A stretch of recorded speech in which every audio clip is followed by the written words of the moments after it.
Summer 2002. The Palestinian Intifada had been raging for almost 2 years.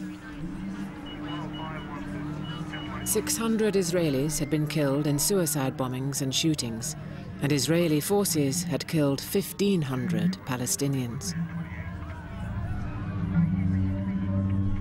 But now, a secret European initiative was underway to stop the killing.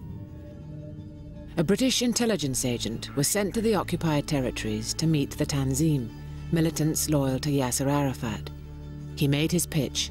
Suicide bombs would not win them a state of their own.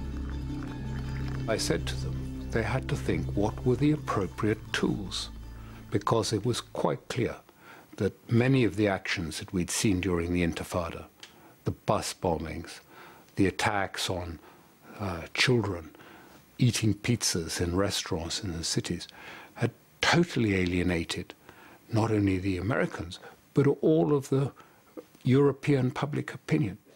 At first, the Tanzim leaders were not impressed.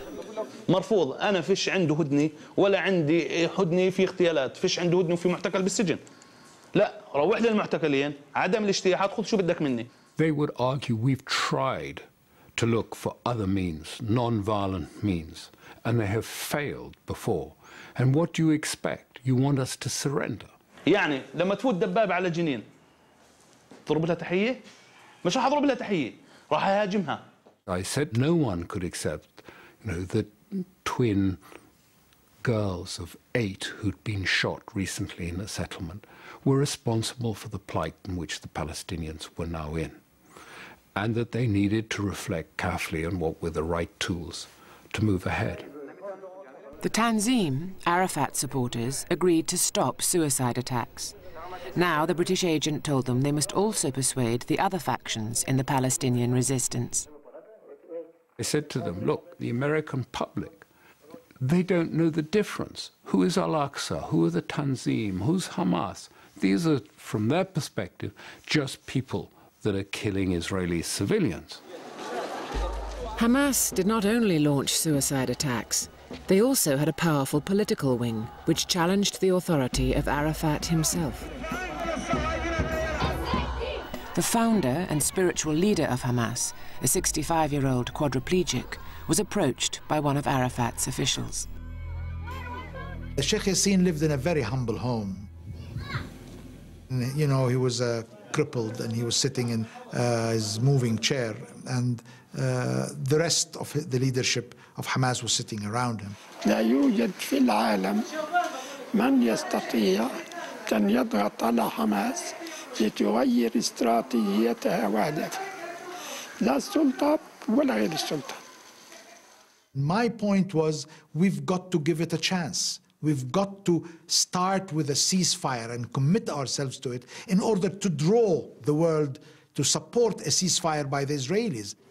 The Hamas leadership was willing to listen. I think then the most negative person was Sheikh Rantisi. If they are going to stop massacring our civilians, our kids, up till now, in the last Intifada, they killed more than 1,000 of our children.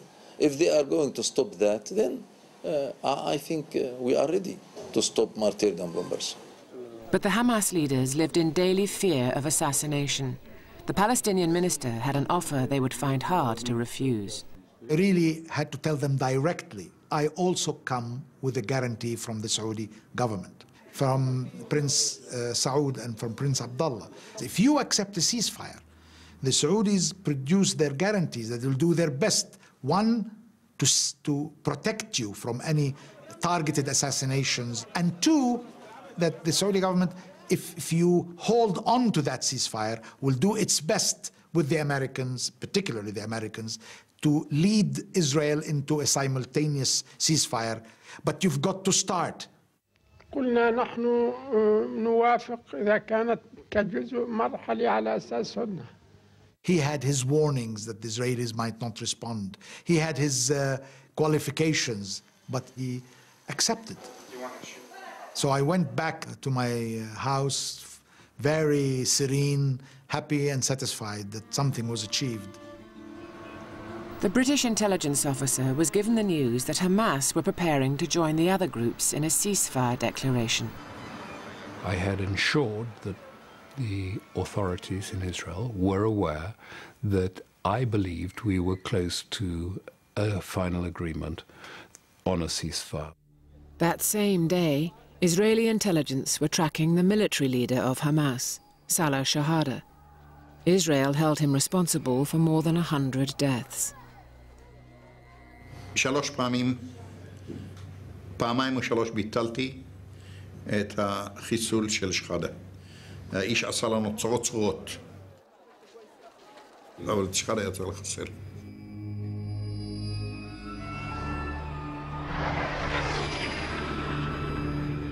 The Israeli defense minister, who was in England looking at fighter planes, got a call from one of his soldiers. ומייק אומר לי, שמע, פואד, חברים שלנו ממליצים ללכת היום על שחאדה. לא היה לי באותו זמן קשר מובטח עם שר הביטחון, אז דיווחתי לו ברמזים, והוא הבין מהר מאוד למה אני מתכוון. אמרתי, שאלת את כל המעורבים בעסק. התכוונתי, האם שאלת את ראש השב"כ, האם שאלת את ראש המודיעין, האם שאלת את... שאלתי, הכל נקי והם ממליצים על זה. אמרתי בהצלחה. The Israeli military now had to choose the weapon to kill Shahada. הערכה הייתה שפצצה שהיא יותר קטנה מפצצה של טון לא בהכרח תגיע לתוצאה הנדרשת, דהיינו לוודא את הריגתו שלו. The 1-ton bomb that the Israeli Air Force dropped on an apartment block in Gaza City succeeded in killing Salah Shahada, but it also killed 13 other Palestinians, including 9 children. ולכן הוחלט שנכון לקחת פה את הסיכון של פצצה גדולה. בדיעבד השיקול הזה היה טעות.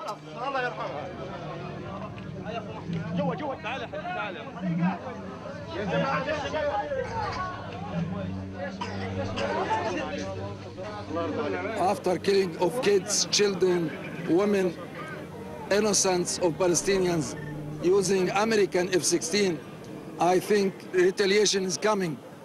And everything will be considered as a target. The British agent's ceasefire mission had come to a dead end.